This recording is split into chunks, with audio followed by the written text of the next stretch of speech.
Rentre vite parce que ton père ne cherche même plus les ânesses. Ton père te cherche toi. Les ânesses que tu es allé chercher sont retrouvées. Et d'ailleurs, ton père ne pense même plus aux ânesses. Mais il est en peine de vous et dit, que dois-je faire pour retrouver mon fils? C'est ça, en fait, qu'il est en train de dire. Parce que c'est là où l'agneau est mort que le cœur de Dieu bat pour le fils qui est perdu. Le cœur de Dieu ne bat même pas pour les choses perdues. La croix est un symbole que Dieu cherche, non plus les choses perdues, mais le fils perdu. Il y a deux messages là. Tu retrouves ce que tu as perdu, mais sache que la plus grande quête de Dieu, ce n'est pas ce que tu as perdu, mais c'est toi. Ce soir, j'aimerais dire à quelqu'un, ce que Dieu cherche, c'est toi.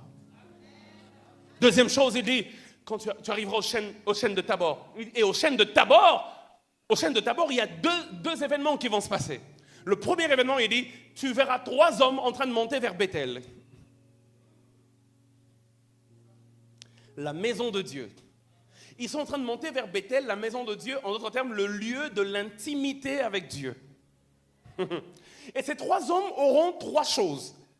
Un des hommes aura 3 chevreaux. Un autre va porter des gâteaux de pain.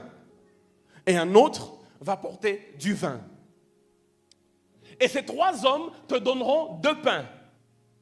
Tout ce qui se fait là est prophétique. Ces 3 hommes te donneront 2 pains et ils vont te poser une seule question. Ils vont te demander, comment tu vas? Ah ouais? Quand tu es passé par l'expérience du salut, le sépulcre de Rachel, le prochain niveau, c'est qu'il faut monter à Bethel au lieu de l'intimité. Parce qu'au-delà du fait de te sauver, ce que Dieu veut, c'est une relation avec toi. Maintenant, ces 3 symboles te montrent les 3 choses qui peuvent te permettre d'avoir accès à Bethel. La première des choses, c'est les chevreaux. Et les chevreaux symbolisent le sacrifice, parce que les chevreaux doivent être sacrifiés pour aller rencontrer Dieu. La vie chrétienne, victorieuse, après le salut, est une vie de sacrifice. La deuxième chose que tu rencontres, c'est les pains, et les pains symbolisent la parole de Dieu.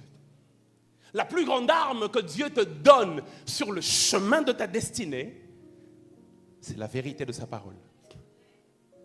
La troisième chose que tu rencontres, c'est quelqu'un qui tient le vin. Et le vin symbolise l'Esprit de Dieu. Et quand tu as ces 3 choses, ton état de santé spirituelle sera toujours OK. C'est pour cela que la seule question qu'on te pose à ce niveau-là, c'est comment tu vas? Je te pose une question ce soir. Comment tu vas? Et je ne parle pas de corona ou de... Je parle de ton état de santé spirituelle, ta connexion avec Dieu. Comment tu vas?